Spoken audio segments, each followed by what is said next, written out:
All right, people. So I'm back. So made a first video about Zoran running for mayor for New York, and people were up in arms. Some people were up in arms in my comment and telling me how delusional I was, and New York City is going to crumble because he is a proclaimed socialist.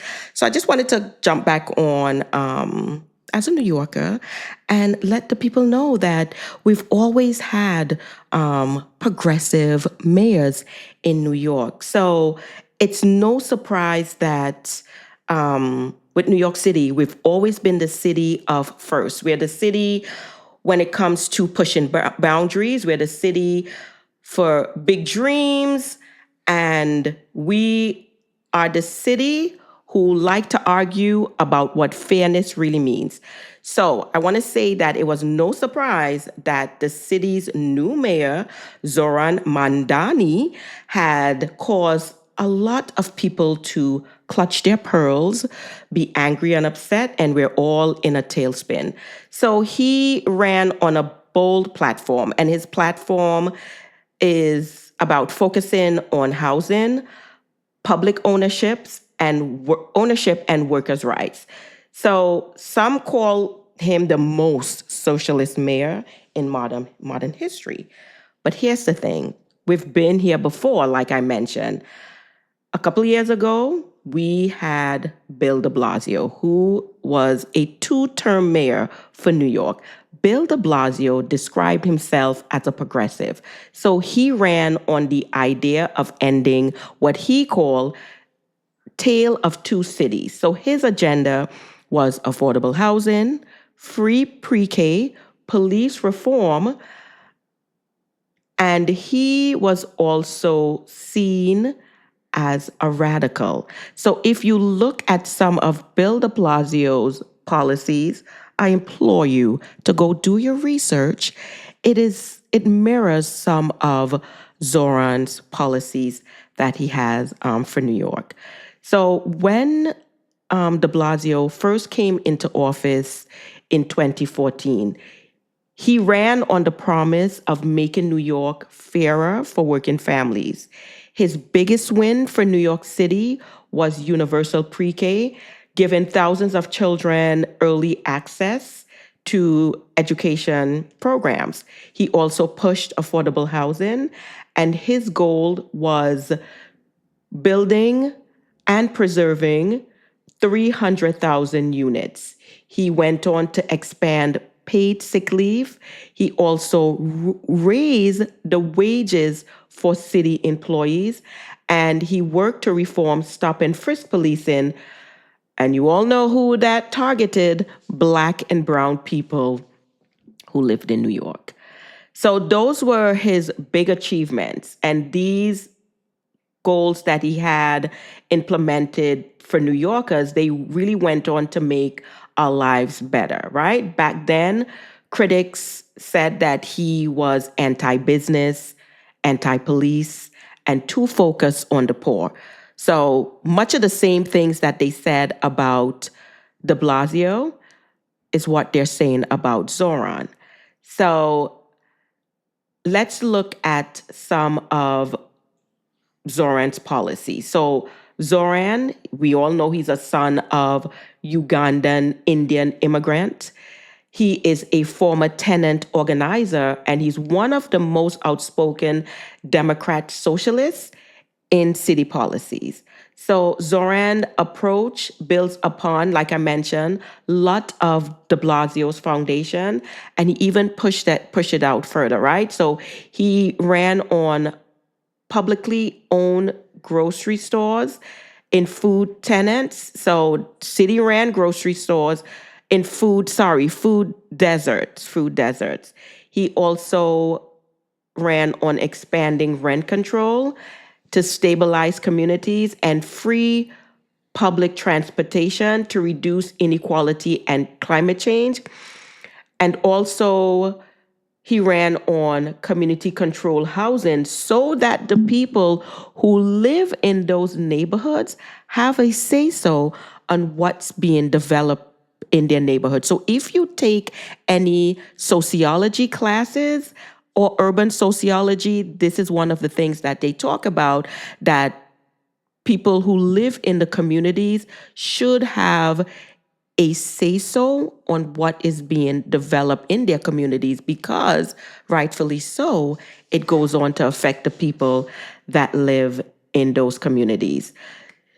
So let's talk a bit about, de Blasio. So when de Blasio ran on his policies and what he wanted to do for New York City's developers, they were against it. Like those big developers in New York City, they threatened to pull projects. You have editorial who warned about government overreach. However, when de Blasio left office, none of what they predicted, like they're predicting now with Zohran, that the sky is falling and we New Yorkers are going to be crushed and doomed and we're going to live in Gotham City. None of that came true, right? New York City still standing, is one of the greatest city. I know we do have some tweaks we need to make, but we're doing pretty good. So none of what they predicted happened. So it's the same panic that's happening now with Zohran. However, beneath that fear, there's a familiar truth. Whenever someone challenges the economic status quo, the establishment always try to vilify the word socialist. And if you look at that word in the United States, the word socialist, it has long been used as a political sword to scare people. But in New York, the word socialist runs deep. It have many roots to it. The city has always been a testing ground for progressive experiments in terms of rent control, public hospitals, labor rights, all of which were once called socialist ideologies too, right? So when some people say Mandani's platform is un-American, they forget that many of those rights that we take for granted today were once branded the same way. Public schools were called socialist, Social Security, the same thing. Even the weekend, being off on the weekend and not having to work 7 days a week. So those ideas started, but once those ideas that started working, we stopped using the label, and then it's all normal to us now, right? So here's what's interesting. When de Blasio introduced his progressive reforms, he was described as a liberal or a reformer. But when Zohran proposed his similar ideas or wanted to expand on de Blasio ideas, he's seen as a radical socialist. So the difference just isn't about policy. We have to look at the tone, the identity, and the timing. So de Blasio, we all know, is a white mayor, Brooklyn-based insider in the Democratic establishment. Zohran is young, he's South Asian, he's Muslim. He comes from an immigrant family. He's born in Uganda. He speaks many different languages. So he's treated differently. So because he's different, that makes some people uncomfortable. That's how I see it. For some, it's easier to attack his ideology than to confront their own biases about who gets to lead and what progression look like. Also, when we look at the media play a big role in, who they show as a villain or savior. So when de Blasio pushed for pre-K, what the media did, they asked, can New York afford it? Now, when Mamdani suggests public groceries or freezing the rent, the question shifts to, is New York turning into a socialist city? So This is no way or form journalism. What this does is set the foundation for fear. So instead of evaluating outcomes or covering fixes on his ideology, they don't care about that. They don't care about, facts don't care about labels. If a rent freeze keep family house, does it really matter if it's socialist? So we New Yorkers, we care less about all those titles. We want to survive and provide a good life for our family in New York City. Okay. Also,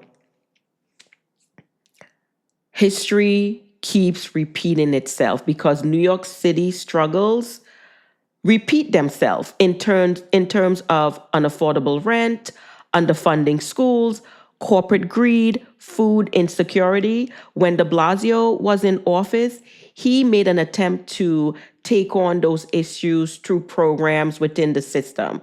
The same as Mamdani is talking about, he is trying to change the system itself. So he wants to go beyond just tackling issues. He actually wants to change so we could experience something different. So while his critics call it dangerous, for us, the working class in New York, we look at this as, you know, as hope because we are the ones who are out there working for the cities. We're the teachers, we're the caregivers, we're the grocery owners, we're the delivery drivers, the social workers, the nurses. So we're looking for some hope. We're not looking for all this, you know, politics and stuff like that. We're tired of that. New York City is expensive as it is, and we need to get some relief. And when Zohran is talking about freezing the rents, he's talking about freezing the rents in rent stabilized housing. A lot of people who live on a fixed income live in rent stabilized housing. People who have retired, people who's on Social Security. So when these rent, and there's a percentage that it goes up each year. So when these rent goes up and your income is fixed, meaning that it stays the same, it does not go up. So you can pay a higher rent cost. I mean, it's benefiting the people who've worked and served New York City to have some type of rental relief. So whether you want to call it socialism, progressive, whatever, New Yorkers need it. Okay?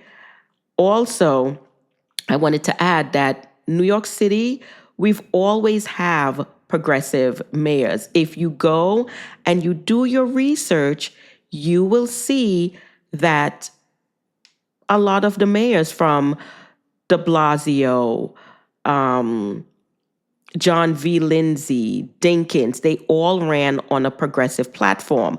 Let's look at Fiorello La Guardia, who LaGuardia Airport is named after. He was one of the mayors from 1934 to 1945. So he was a fusion/Republican. He was also backed by FDR's New Deal. So he partnered with Franklin Roosevelt to bring federal money into New York City housing, New York City Public Works and Welfare, what you call public assistance today. He also built public housing. He expanded on hospitals and improved infrastructure for the working class. So that is a progressive mayor right there. Also, in 1966 to 1973, we had John V. Lindsay, who was also a Republican, and then he later turned Democrat. He prioritized civil rights, fair housing, police reform. He stood with the sanitation workers who were striking for better work condition and pay. He also stood with civil rights activists instead of sicking the police on them. He also pushed for racial integration and improved conditions in poor neighborhoods. So he was a socially progressive urban reformer who fought for inequality. Then we have Mayor David Dinkins from 1990 to 93. He was New York City's first Black mayor. What he focused on was diversity. And he ran on prioritizing youth programs, community policing, and rebuilding Harlem and the South Bronx. He also made huge investments in the arts and minority owned businesses. So there you have another progressive mayor. Then we have Mayor Ed Koch, who was mayor from 1978 to 1989.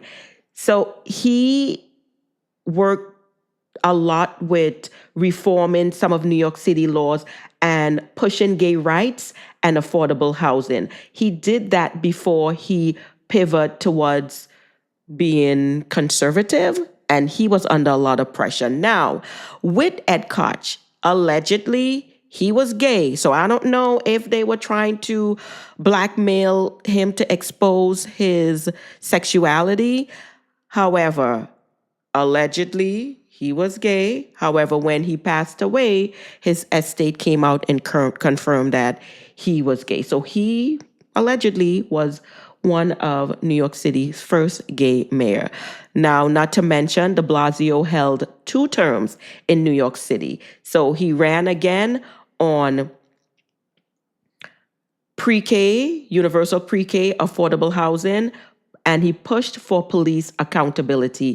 He also implemented the Thrive program, which was formed to help the mentally ill in New York City. So a lot of his progressive policies, if you look at Zohran's policies, it mirrors de Blasio policy. So I can say that he's running on a de Blasio ticket with expansion. So those are some of the mayors that the progressive or socialist mayors that we had who ran New York City. So New York City, we are not on this conservative kick like when, we get in there, we shut the door on everyone else. New York City is all about living, surviving, helping one another. We mind our own business. I'll wait to see what Zohran does. I've lived under a lot of these policies here in New York City, and it didn't make my life any worse. It made my life better. So I don't know. We'll see what Zohran does. And just wanted to add that when people say that New York City is becoming socialist, the real question should be, haven't we seen this before? Because we've been here before. From Fiorello La Guardia to David Dinkins, even de Blasio, New York City has always been a testing ground for big ideas. Some of them fail, some succeed, but New Yorkers always have the courage to try. That's why we're one of the best. So we always imagine a city of inclusivity. That's the heartbeat of New York. The truth is, label change, right? Yesterday, someone's radical will become today's policy. Universal pre-K was once controversial. Now it's just common sense. Maybe one day, so will, city ran groceries. Or everybody could have free and affordable housing. One day we will have that. Because at the end of the day, what people call socialism, we see it as just basic humanity. So I'll leave you all with that. And visit New York if you have a chance. Peace.